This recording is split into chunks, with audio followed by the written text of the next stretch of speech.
پہلے آپ تبلیغی جماعت کی جو پوری ہسٹری ہے نا، وہ اگر سمجھ لیں گے تو آپ کو یہ پوری گیم سمجھنا آسان ہو جائے گی.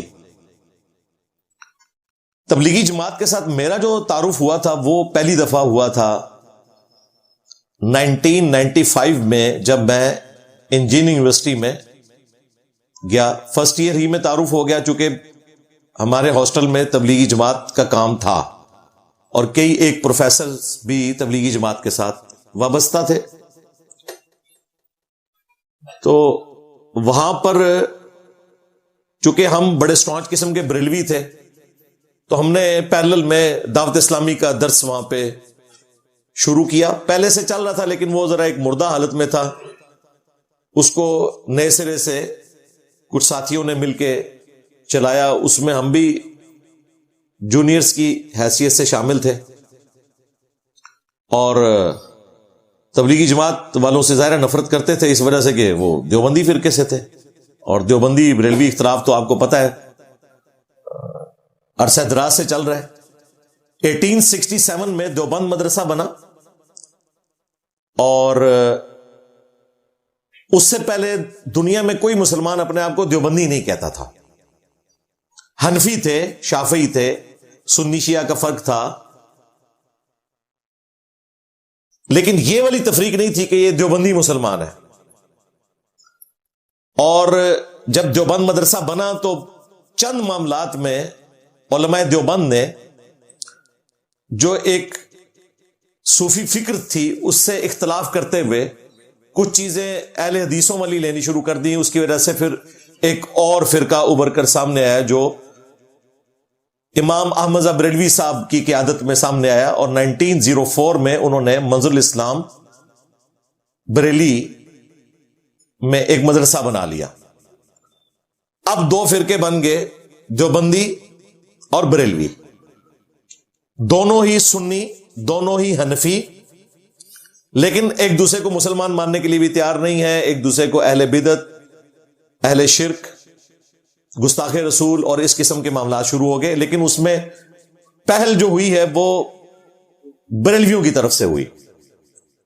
1904 میں مدرسہ بنایا، 1905 میں حسام الحرمین لکھی، 5 کفر کے فتوے لگائے احمد رضا بریلوی صاحب نے، ایک غلام احمد قادیانی کے اوپر اور 4 علماء دیوبند کے اوپر، قاسم ننوتوی پہ، رشید احمد گنگوئی پہ، اشرف علی تھانوی پہ اور اسماعیل امبیٹھی پہ. تو چھوڑے ہی کچھ نہیں، سارے ان کے بڑے 4 یہی تھے. اور یہ انہوں نے 1905 میں کتاب لکھی. اس وقت کے صوفی حرمین کے علماء سے سگنیچر کرائے اور آپ سمجھ لیں کہ ایک فائر کر دیا میزائل علماء دیوبند کے اوپر. حرمین کی تلوار. اس کے جواب میں المحند علی المفند لکھی خلیل احمد سہارنپوری نے. یہ شیخ زکریا کاندلوی کے پیر و مرشد تھے جنہوں نے فضائل اعمال لکھی ہے. 26 کوسچنز کے جوابات دیے جو عربی میں انہوں نے کیے تھے، گستاخانہ عبارتیں، پلس احمد بریلوی صاحب نے کہا کہ یہ وہابی ہیں. اس زمانے میں تو وہابی کا مطلب ہی خوارج ہونا تھا، کیونکہ صوفیوں کی حکومت تھی. اس وقت تو یہاں پر وہابیوں کی حکومت ہے، اس وقت نہیں تھی. اسی لیے انہوں نے احمد بریلوی صاحب کو مجدد بھی ڈکلیئر کیا. 26 سوالات لکھے، انہوں نے اپنی کلیریفیکیشن دی. کچھ علماء نے کلیریفیکیشن قبول کر لی، کچھ نے نہیں کی. یہ جو آج علماء دیوبند کہہ رہے ہیں نا کہ جی علماء حرمین نے فتاوی واپس لے لیے تھے، بالکل جھوٹ بول رہے ہیں. صرف ایک مولوی کا اختلاف تھا، ادروائز اعلی حضرت نے جن لوگوں سے یہ فتوے لکھوائے ہیں ان میں سے کسی نے بھی فتویٰ واپس نہیں لیا. انہوں نے اپنی پارٹی کے دوسرے مولویوں سے تقریضات لکھوا لی تھی. ایک بندے کا کنفلکٹ تھا، اور وہ بھی کنفلکٹ اس طرح کا نہیں تھا کہ گستاخانہ عبارت پہ ہو. کنفلکٹ ان کا اعلی حضرت سے علم الغیب کے عقیدے پہ ہوا. اس کی وجہ سے انہوں نے کہا کہ اس کی کریڈیبلٹی نہیں ہے، اس لیے میں اس میں صرف نظر کرتا ہوں اس معاملے میں.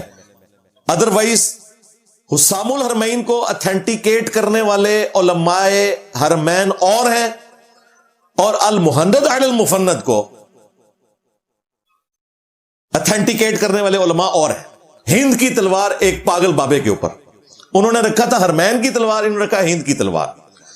انہوں نے انہیں کافر اور مرتد ڈکلیئر کیا. انہوں نے جواباً کہا کہ احمد بریلوی اور ان کی پوری جماعت شیطانی لشکر ہے جو ہم پہ حملہ آور ہوا ہے. جس طرح کہ شیاطین حملہ آور ہوتے تھے انبیاء کرام کے اوپر، یہ علماء دیوبند پر حملہ آور ہوئے ہیں رضی اللہ عنہم. انہوں نے اپنے علماء کو کہا رضی اللہ عنہم. اب یہ انہوں نے کلیریفیکیشن دے دی. ظاہر ہے ان کی پارٹی نے تو اسے انڈورس کرنا تھا، بریلوی پارٹی نے ایکسپٹ نہیں کیا. دونوں طرح کی پارٹیاں موجود ہیں، اس زمانے میں بھی تھی، ہے دونوں صوفی تھے. اور پھر مزید کلیریفیکیشن دیتے ہوئے انہوں نے کہا کہ محمد بن عبد الوہاب کو تو ہم خارجی سمجھتے ہیں، جو ابن عابدین شامی نے لکھا تھا. ہمارا تو وہی عقیدہ ہے کہ یہ خوارج ہیں اور ہمیں یہ وہابی کہہ رہے ہیں، ہم تو وہابیوں کو خارجی سمجھتے ہیں.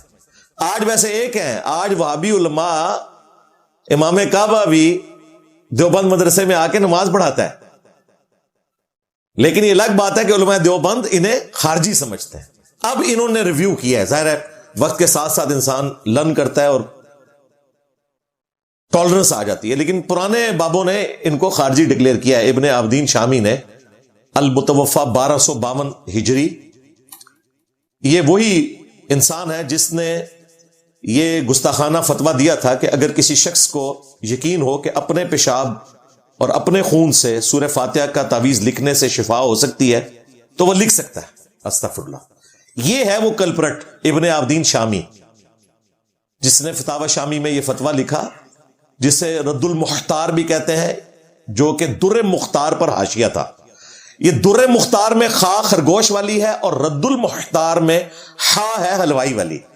یعنی در مختار پر اعتراضات کو ختم کرنے کے لیے رد المختار اس کے اوپر حاشیہ لگایا گیا، جسے فتاوی شامی بھی کہتے ہیں. چونکہ وہ شامی بزرگ تھے ابن عابدین شامی، ان کو اعلی حضرت بھی بڑی رسپیکٹ دیتے تھے اور علماء دیوبند بھی دیتے تھے. حیران کن بات ہے، فتاوی شامی میں لکھا ہے کہ رسول اللہ کے مبارک نام کے اوپر انگوٹھے چومنے چاہیے. دیوبندی نہیں چومتے، بریلوی چومتے ہیں. دیوبندیوں سے پوچھے، کہتے ہیں یہ روایتیں کمزور ہیں. روایتیں کمزور تو فضائل اعمال میں بھی لکھی ہوئی ہیں. نہیں، وہ ہماری ہیں نا، ان کے والی تو نہیں ہم نے ماننی. لہذا انگوٹھے چومنے کے معاملے میں فقہ حنفی کے پوائنٹ آف ویو سے بریلویوں کا موقف درست ہے. قرآن و سنت کی روشنی میں نہ بریلویوں کے موقف درست ہے نہ دیوبندیوں کے، وہ ایک الگ معاملہ. میں آپ کو ان کی ہسٹری بتا رہا ہوں. میں 3-4 دن پہلے نا آئنسٹائن کی وہ ڈاکومنٹری دیکھ رہا تھا کہ اس نے 1905 میں پہلی دفعہ اسپیشل تھیوری آف ریلیٹیوٹی پیش کی. دنیا میں بھوچال آ گیا. آج ماڈرن فزکس ساری آئنسٹائن کے اوپر ڈیپینڈنٹ ہے. اور میری تو ایک فیلڈ بھی ہے میکینیکل انجینئرنگ کی وجہ سے. اس سے پہلے بھی جب ایف ایس سی میں فزکس پڑھتے تھے تو آئنسٹائن کے ساتھ ایک ہماری عقیدت تھی، نیوٹن کے ساتھ. لیکن آئنسٹائن نے تو آ کے نیوٹن کا پورا سلسلہ جو ہے وہ ایکسپوز کر دیا. وہ ایک الگ سے چیز ہے. تو 1905 میں پہلی دفعہ انٹرنیشنل پیپر چھپا تھا اسپیشل تھیوری آف ریلیٹیوٹی کا، آئنسٹائن نے پرنٹ کروایا تھا. اور ہم 1905 میں حسام الاربعین لکھ رہے تھے اور المحند علی المفند لکھ رہے تھے. لوزامو ایک ہی سان ہے. ہمارے کام یہ تھے اس وقت. تو ظاہر ہم نے پھر پیچھے ہی رہ جانا تھا. یہ میں نے تفنن کے طور پہ بات کی ہے تاکہ وہ سن آپ کو یاد رہے 1905 کا. خیر یہ 2 ٹکڑے بن گئے. میجورٹی ظاہر ہے کہ علماء کی دیوبند کے پاس تھی کیونکہ ان کا سلسلہ بھی پہلے شروع ہوا تھا، لیکن پبلک کی اکثریت صوفی عقائد رکھتی تھی جس کو احمد بریلوی صاحب نے کیش کروایا. اور وہ پھر اکیلا بندہ ان سب کے اوپر بھاری ہو گیا اس حوالے سے کہ گستاخی والا ایک معاملہ شروع کیا اور اپنے بزرگوں کی صوفیاء کی گستاخیوں سے صرف نظر کیا، دیوبندیوں کے بزرگوں کی گستاخیوں کو پکڑا. اور میں ان گستاخیوں کو گستاخی ہی سمجھتا ہوں. لیکن میرا شکوہ یہ ہے کہ یہ نہیں ہو سکتا کہ آپ اپنے بزرگوں کے حوالے سے آنکھیں بند کریں، یعنی کہ چشتی رسول اللہ، شبلی رسول اللہ، اور دوسروں کے بزرگوں کو پکڑ لیں، یعنی کہ تھانوی رسول اللہ. تھانوی رسول اللہ والی عبارت تو حسام الاربعین میں ایڈریس نہیں ہوئی ہے، یہ تو بعد میں منظر عام پہ آئی تھی. وہ حفظ الایمان کی عبارت کے اوپر انہوں نے فتویٰ لگایا تھا، وہ ایک الگ سے ٹاپک ہے۔ بہرحال اسی دیوبند کے مدرسے سے فیضیاب ہوئے علماء میں سے جو ڈائریکٹلی بھی انڈائریکٹلی بھی انہی سے فیضیاب تھے، مولانا الیاس کاندلوی صاحب تھے رحمہ اللہ تعالی، المتوفی 1944 عیسوی، 1944 میں ان کا انتقال ہوا۔ انہوں نے 1926 میں، جبکہ اس وقت ان کی عمر آلموسٹ 40 سال تھی، میوات ایک گاؤں تھا، وہاں پر شدی تحریک شروع ہوئی ہندوؤں کی، اور مسلمانوں کو بھی فکر پڑ گئی کہ ہم بھی جو اپنے ان پڑھ جاہل قسم کے مسلمان ہیں انہیں ایجوکیٹ کریں اپنے دین سے متعلق۔ اس اعتبار سے ایک چھوٹے سے قصبے سے انہوں نے کام شروع کیا اس ہندوؤں کی تحریک کے اگینسٹ۔ اس وقت ان کے دماغ میں یہ آئیڈیا نہیں تھا کہ اتنی بڑی یہ جماعت بن جائے گی، ایک گاؤں لیول کے اوپر چھوٹا سا انہوں نے کام شروع کیا۔ 1926 میں انہوں نے یہ جماعت بنائی، پھر انہوں نے محنت کی اور انہیں بڑے کمیٹڈ قسم کے لوگ ملے جنہوں نے ان کے کام کو ساتھ مل کر آگے بڑھایا۔ چونکہ دیوبندی فرقے سے انہوں نے جنم لیا تھا، مسجدیں پہلے ہی دیوبندیوں کی موجود تھی، ان کو کوئی مسئلہ نہیں ہوا۔ یہی وجہ ہے کہ دیکھیں 1981 میں دعوت اسلامی بنی ہے، یعنی دونوں جماعتوں میں آلموسٹ 60 سال کا فرق ہے۔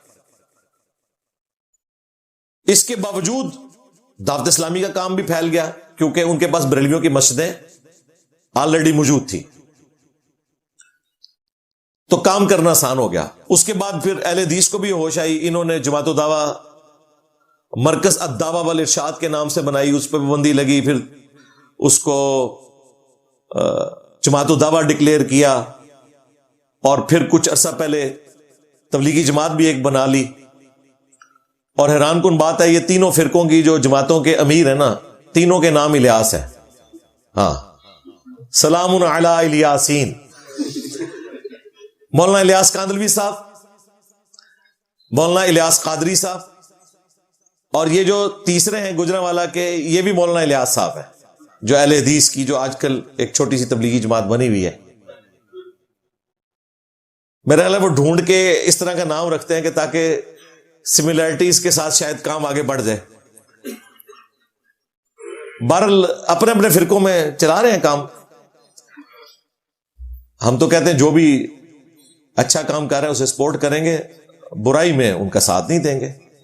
تو ہر جماعت کی خیر ہے، میں سمجھتا ہوں تبلیغی جماعت ہو، دعوت اسلامی ہو، یا جماعت الدعوہ، یا ان کی تبلیغی جماعت اہل حدیث کی، کسی نہ کسی درجے میں انہوں نے عام مسلمانوں کا رشتہ اسلام کے ساتھ رکھا ہوا ہے۔ اور ہم سمجھتے ہیں ہمارے اس پلیٹ فارم کا جو اتنا بڑا قد کاٹ ہے، اس میں نرسری تو انہی جماعتوں سے آئی ہے نا۔ جتنے بھی لوگ مذہب سے انیشلی امپریس ہوتے ہیں تو وہ زیادہ تر انہی جماعتوں سے امپریس ہوئے ہوتے ہیں، ان کے کام کی برکت سے ہی ان تک دین کا تعارف پہنچا ہوتا ہے۔ یعنی میں سمجھتا ہوں کہ مجھ پہ سب سے زیادہ اگر احسان ہے کسی کا میرے ماں باپ کے علاوہ تو وہ مولانا الیاس قادری صاحب کا ہے۔ یعنی میٹرک سے پہلے ہی دعوت اسلامی کا تعارف ہو گیا تھا، پھر انجینئرنگ یونیورسٹی میں بھی تھرو آؤٹ، تو ایک دینی ذہن تو ملتا ہے، وہ ایک کریڈٹ ان کا بنتا ہے۔ پھر تبلیغی جماعت کے ساتھ بھی تعارف 1995 میں ہوا۔ اس کے بعد اجتماع میں بھی میں گیا۔ 2 نومبر 2007 کو جو رائیونڈ کا اجتماع تھا اس میں شریک ہوا تھا۔ اس کے بعد تو خیر نوبت ہی نہیں آئی۔ پھر 2008 میں اہل حدیث کی طرف، اور پھر 2009 میں مجھے چیزوں کی سمجھ آ گئی کہ یہ سارا کچھ فرقہ واریت والا معاملہ چل رہا ہے، اور پھر الگ سے ایک دعوت کا کام شروع کیا، کوئی جماعت بنانے کے لیے نہیں۔ ہاں، یہ تو اللہ تعالیٰ کی طرف سے برکت ہوئی ہے، ادروائز ہمارا تو کوئی ارادہ نہیں تھا کہ اس بڑے لیول کے اوپر کام کریں گے۔ یا اس وقت جب ویڈیو ریکارڈنگ شروع کی باقاعدہ طور پر قرآن کلاسز اکتوبر 2010 میں، تو اس وقت تو آئیڈیا نہیں تھا کہ اتنے بڑے لیول کے اوپر کام چلا جائے گا، اور نہ کوئی اس طرح کی انٹینشن تھی، اور نہ آج ہے، اس زمانے میں بھی نہیں تھی، اب تو بالکل ہی کوئی نہیں ہے، کیونکہ میں سمجھتا ہوں فرقہ واریت ایک لعنت ہے، اس سے بچنا چاہیے۔ باقی ہم ان سارے فرقوں کو مسلمان سمجھتے ہیں، بریلوی ہوں، دیوبندی ہوں، اہل حدیث ہوں، شیعہ ہوں، اور ان کے پیچھے نمازیں پڑھتے ہیں، چندے ان کو دیتے ہیں، کوئی چندہ بک نہیں بنائی، کوئی مسجد الگ سے نہیں بنائی تاکہ فرقہ واریت کا وہ الزام ہمارے اوپر نہ لگے۔ اور جینوئنلی جو ان کے بزرگوں کی گندگی تھی، اللہ کا شکر ہے کہ اپنے دامن کو اس سے پاک رکھا ہے، تاکہ کہیں سے کوئی قرآن و سنت کی دعوت کو نقصان نہ پہنچا سکے۔ یہ بات کہہ کے کہ جی انہوں نے بھی تو مسجد بنا لی، یہ اکیڈمی بھی صرف ریکارڈنگ کی جگہ اور کرائے کے اوپر ہے، یہاں مسجد بھی نہیں ہے، اور یہ بھی صرف سنڈے والے دن ریکارڈنگ کے لیے اور پبلک سے ملاقات کے لیے کھلتی ہے۔ ادروائز ہم چاہیں تو ہم بھی اس طرح کا مرکز بنا سکتے تھے، لیکن ایک نیا کلٹ پیدا ہو جائے گا، اس کا کوئی فائدہ نہیں ہے، الٹا نقصان ہوگا۔ دیکھ لیں، یہ دیوبندی حیاتی فرقے کی جماعت ہے، تبلیغی جماعت، اور اس میں بھی 2 گروپ بنے ہیں، اور بات یہاں تک پہنچی ہے کہ 5 لوگ شہید ہو گئے ہیں، 100 کے قریب زخمی پڑے ہوئے ہیں، اور ظاہر ہے کہ اب یہ بڑے لیول کے اوپر ابتدا ہوئی ہے، تو اس کی اب کاؤنٹر قسطیں دوسری طرف سے بھی آئیں گی، حالانکہ دونوں 6 نمبروں کو لے کے چل رہے ہیں، جن میں سے چوتھا نمبر اکرام مسلم ہے، اور اکرام مسلم یہ ہے کہ اس وقت شورا والے لوگ اگر عمارت والوں کی مسجد میں چلے جائیں، جو کہ دیوبندیوں کی مسجد ہے، وہ ان کے بسترے اٹھا کے پھینکتے ہیں، جس طرح یہاں پنجاب میں بریلوی جو ہیں وہ دیوبندیوں کی تبلیغی جماعت کے بسترے اٹھا کے باہر پھینک دیتے تھے، اور اب تو مار کٹائی تک بات چلی گئی ہے، یعنی یہ دکھ کی بات ہے۔ اور ایک دوسرے کی مسجد کو مسجد درار بھی کہہ رہے ہیں، جو منافقین کی مسجد تھی۔ اب چونکہ مولانا سعد کاندلوی صاحب کے پاس نظام الدین مرکز تھا، تو وہاں سے جو جماعت شروع ہوئی، یعنی ان کی جو 2015 میں اختلاف کے بعد، تو وہ مولانا سعد صاحب کو امیر ماننا شروع ہو گئے، تو جو شورا کے ماننے والے تھے انہوں نے پھر بمبئی میں ایک مسجد الگ سے لی، نئے سرے سے بنائی، تو انہوں نے ڈکلیئر کیا کہ یہ مسجد درار بن رہی ہے، چونکہ مسجد نبوی کے بعد کوئی مسجد بنائی جائے گی اس کے پیرلل تو مسجد درار ہوگی، اور وہ کہتے ہیں کام تو نظام الدین کی بنگلہ والی مسجد سے شروع ہوا تھا، لہذا اب یہ جو شورا والے بنا رہے ہیں یہ مسجد درار ہے۔ باقاعدہ ویڈیوز میں یہ چیزیں موجود ہیں۔ میں یہ ساری باتیں اس لیے ریکارڈنگ میں لے کے آ رہا ہوں کہ عام لوگوں کو ان اختلافات کا پتہ نہیں ہے، تو میں نے اس کو ضروری سمجھا کہ عام مسلمانوں تک یہ چیزیں پہنچیں کہ یہ کس طریقے سے گریجولی معاملات خراب ہوئے۔ اب آپ وہ ہسٹری سنیں۔ 1926 میں تبلیغی جماعت بنی شدی تحریک کے مقابلے پہ، اور معاملات ان کے بڑھتے چلے گئے، کامیابی ملی ان کو۔ 1944 میں مولانا الیاس کاندلوی صاحب کی ڈیتھ ہو گئی، لیکن ظاہر ہے انہوں نے آلموسٹ 18 سال تبلیغی جماعت کو اتنا بوسٹ دیا کہ ان کا کام پھیلا۔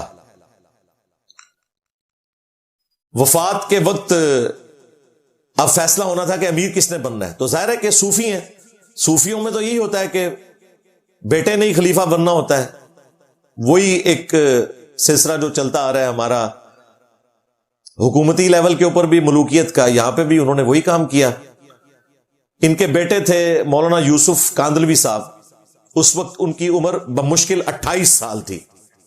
28 سال کی عمر یوسف کاندلوی صاحب کی، ان کو امیر چن لیا گیا تبلیغی جماعت کا، کیونکہ وہ بیٹے تھے الیاس کاندلوی صاحب کے۔ یہ ان کی سب سے بڑی خوبی تھی، ورنہ سفید داڑھیوں والے موجود تھے، ان سے سینئر لوگ موجود تھے،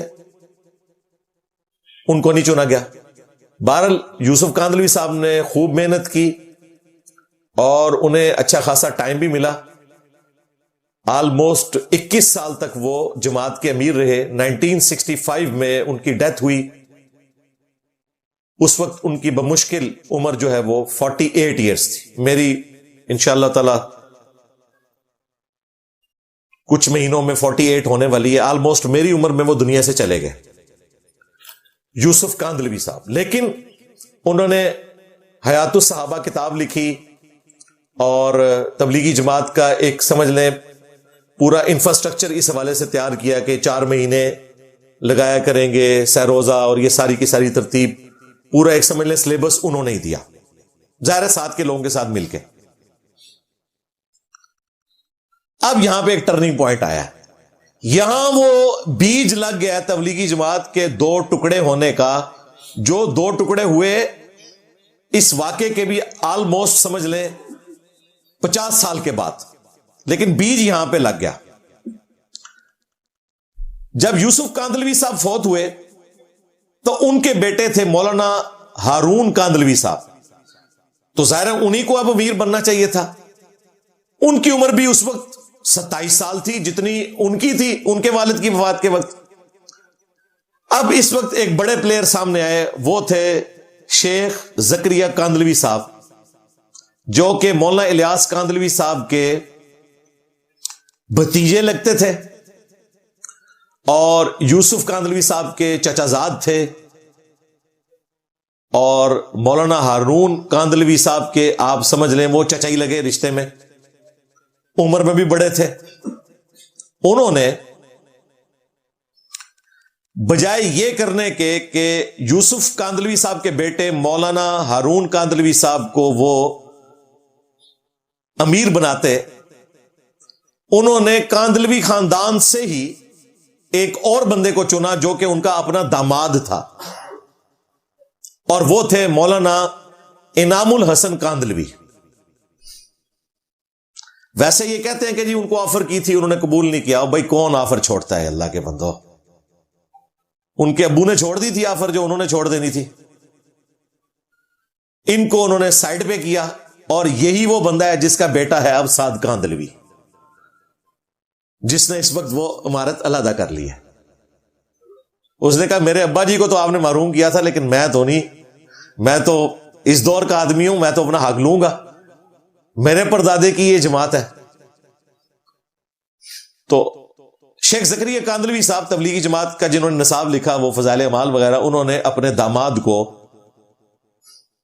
امیر بنایا، مولانا انعام الحسن صاحب کو، اور وہ پھر لانگسٹ سرونگ امیر رہے ہیں 1965 سے لے کر 1995 تک، 30 سال تک وہ امیر رہے، اور انہی 30 سالوں میں تبلیغی جماعت کا کام پوری دنیا میں بڑے لیول کے اوپر پھیلا ہے۔ 1965 سے 1995 جماعت کے ساتھ وہ مخلص تھے، بڑے اچھے طریقے سے انہوں نے نظام چلایا، اور انہوں نے اپنی وفات سے 2 سال پہلے 1993 میں ایک 10 رکنی شورا بنا دی کہ زندگی موت کا پتہ کوئی نہیں ہے، میرے مرنے کے بعد یہ 10 رکنی شورا کسی ایک کو امیر چن لے گی، بہرحال میری زندگی میں یہ مجھے اسسٹ کریں گے۔ اس میں انہوں نے 5 بندے جو ہیں وہ نظام الدین انڈیا سے لیے، اور 3 بندے انہوں نے یہاں سے لیے رائیونڈ مرکز سے، جن میں حاجی عبد الوہاب صاحب بھی شامل تھے، اور 2 بندے انہوں نے بنگلہ دیش سے لیے۔ ککریل وہ مرکز ہے، جس طرح یہ ہے نظام الدین، رائیونڈ اور ککریل جگہ ہے وہ بنگلہ دیش میں، یہ 10 رکنی کمیٹی بن گئی۔ 1995 میں مولانا انعام الحسن صاحب کی ہو گئی ڈیتھ۔ انہوں نے وصیت کی تھی کہ میرے مرنے کے بعد یہ 10 رکنی شورا ایک امیر چنے گی، باقی شورا ان کو اسسٹ کرے گی۔ 1995 تک تبلیغی جماعت کے اجتماعات میں باقاعدہ پیری مریدی کا سلسلہ بھی ہوتا تھا، بیعت لیتے تھے باقاعدہ، چونکہ امیر تھا تو لاکھوں لوگوں سے بیعت تو نہیں لی جا سکتی، 15-16 لاکھ بندہ تو جمع ہوتا تھا، تو پھر باقاعدہ وہ سٹیج سے رسیاں نیچے پھینکی جاتی تھی، ایک طرف مولانا انعام الحسن صاحب وہ رسی پکڑ لیتے تھے، اور دوسری طرف یہ تبلیغی جماعت والے، حالانکہ اس کی کوئی ضرورت ہی نہیں تھی، زبانی بولنے سے بھی بیعت ہو جاتی ہے، پل وہ رسیاں پکڑتے تھے۔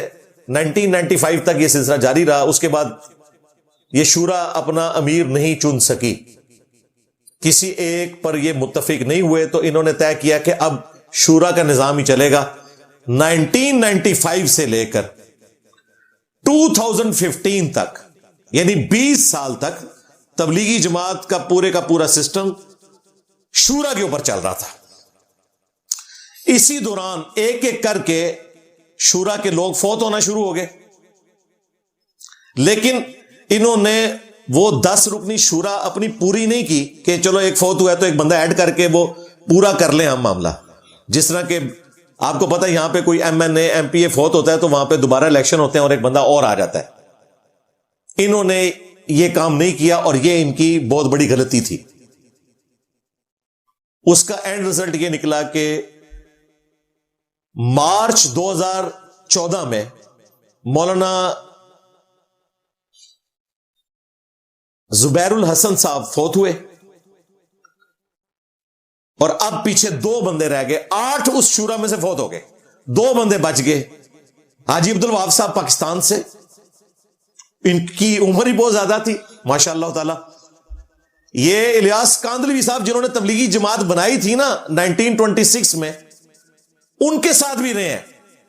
6 مہینے انہوں نے گزارے تھے 1944 میں پارٹیشن سے پہلے وہاں جا کر نظام الدین میں. تو یہ شروع کے ساتھیوں میں سے تھے. دوسرے مولانا سعد کاندلوی صاحب جنہیں جب شورا کا ممبر بنایا گیا اس وقت ان کی عمر 20 سال تھی, اب تو خیر وہ بھی سینئر ہو چکے تھے.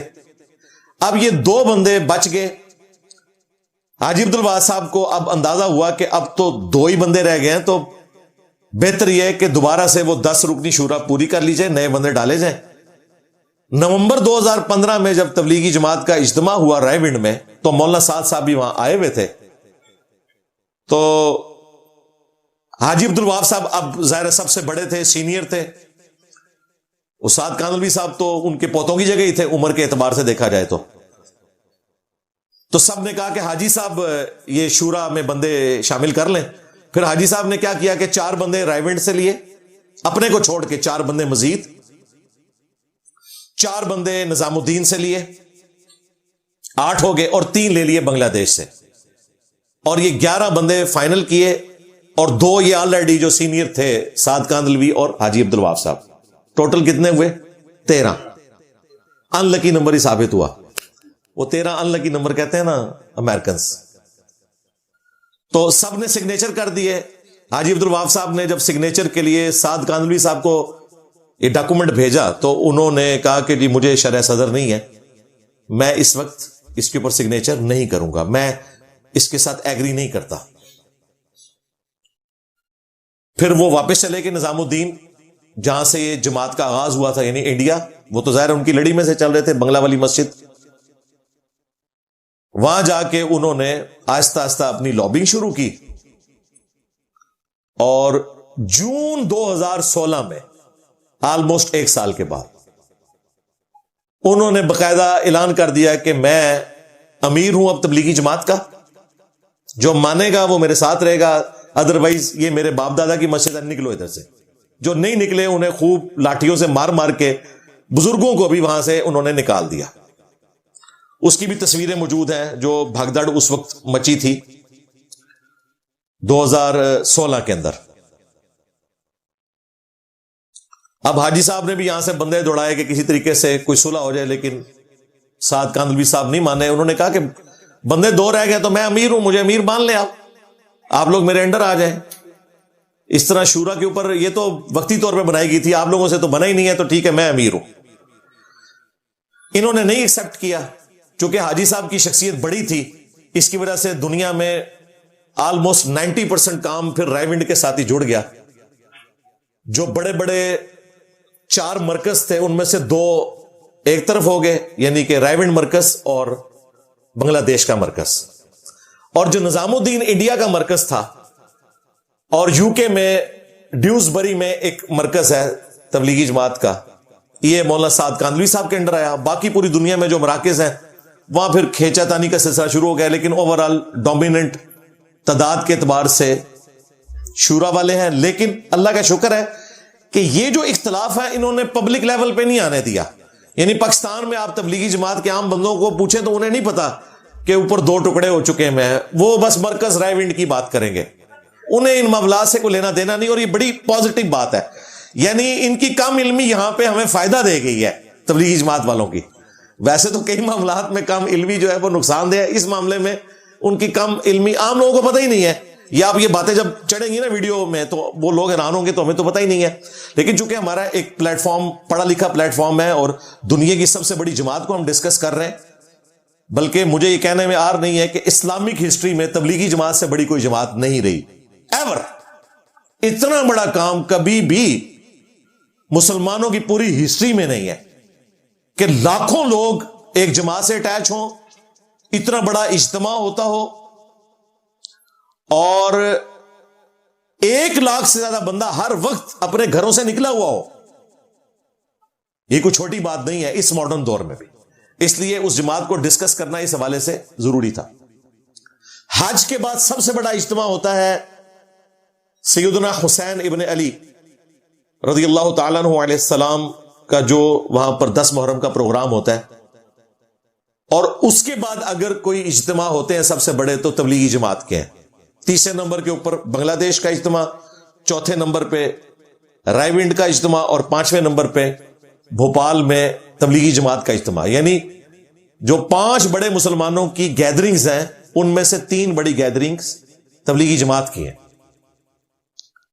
اس کے بعد آپ دعوت اسلامی کا بھی اجتماع کہہ سکتے ہیں، ان کا بھی نمبر آ جاتا ہے. لیکن انہوں نے بڑی کمٹمنٹ کے ساتھ اپنے معاملے کو لے کر چلایا. 2016 کے اندر جب سعد کاندلوی صاحب نے یہ سارا معاملہ کیا، پھر ان میں پھوٹ پڑ گئی، پھر 2 گروپ بن گئے. حاجی عبد الوہاب صاحب اس وقت زندہ تھے، وہ فوت ہوئے ہیں 2018 نومبر میں، 18 نومبر 2018 9 ربیع الاول کے دن. میں نے یہاں ان کے لیے دعا خیر بھی کروائی تھی رحمہ اللہ تعالی، بڑے کمیٹڈ آدمی تھے. اچھا میرے بھائیو، 2016 جون کے اندر یہ جو ایکٹیویٹی پرفارم ہوئی نظام الدین مرکز انڈیا میں، دہلی میں مرکز ہے یہ، بنگلہ والی مسجد. تو بیسیکلی یہ ایک پبلکلی اناؤنسمنٹ تھی کہ اب تبلیغی جماعت کے 2 ٹکڑے ہو چکے ہیں. وہ جماعت جو نومبر 1926 میں 1926 میں بنی تھی، وہ آفیشلی جون 2016 میں 2 ٹکڑے ہو گئی. یعنی 90 سال کے بعد 100 سال پورے نہیں ہوئے اور اس جماعت کے 2 ٹکڑے ہو گئے. 2 ٹکڑے اس لیے ہوئے کہ مولانا سعد کاندلوی صاحب چونکہ الیاس کاندلوی صاحب کی اولاد میں سے تھے اور وہ نظام الدین مرکز جہاں سے یہ تبلیغی جماعت شروع ہوئی تھی اس کے انچارج تھے، تو ان کی پرسنالٹی کی وجہ سے 2 ٹکڑے ہو گئے. ادروائز اگر ان کی جگہ کوئی اور بندہ ہوتا نا تو یہ والا معاملہ بھی نہ ہوتا. 2 ٹکڑوں کے باوجود میجورٹی پورشن جو ہے وہ رائے ونڈ اور بنگلہ دیش کی جو شورا ہے وہ انہی کے ساتھ ہے، مور دین 80% لوگ، اور پوری دنیا میں جو مراکز ہیں. چونکہ سعد کاندلوی صاحب کی پرسنالٹی بڑی تھی، الیاس کاندلوی صاحب کے وہ پڑپوتے ہیں، اس وجہ سے انڈیا میں ڈومیننٹ اب انہی کا سلسلہ ہے. اور پہلی دفعہ جو لڑائی جھگڑا جون 2016 میں نظام الدین مرکز سے شروع ہوا تھا، وہ پھر ایکسپورٹ ہوا بنگلہ دیش کے اجتماع میں. 8 سے 6 سال پہلے 1 دسمبر 2018 کو بھی تبلیغی جماعت کی آپس میں لڑائی ہوئی تھی. وہ پہلی دفعہ لوگ حیران ہوئے تھے کہ یار یہ تو کوئی مکھی بھی نہیں بچارے مار سکتے، اور یہ آپس میں ڈنڈوں سے لڑائیاں کر رہے ہیں. اس وقت وہ پہلی دفعہ ویڈیو سامنے آئی تھی. وہ بھی اجتماع تھا بنگلہ دیش کا 6 سال پہلے. اب اس کی سمجھ لیں سیکنڈ قسط اسی اجتماع میں ریپیٹ ہوئی 18 دسمبر 2024 کو، جس میں 5 لوگ شہید ہوئے اور 100 سے زیادہ زخمی ہیں، جس کی وجہ سے میں نے آپ کو یہ پوری ہسٹری بتائی اور یہ ساری ڈسکشن کی. ہم دونوں طرف کے بڑوں سے کہیں گے کہ ٹالرنس پیدا کریں. اب دوبارہ سے تو اجتماعیت والا معاملہ ہونے سے رہا، لہذا اب کو ایگزسٹ کریں.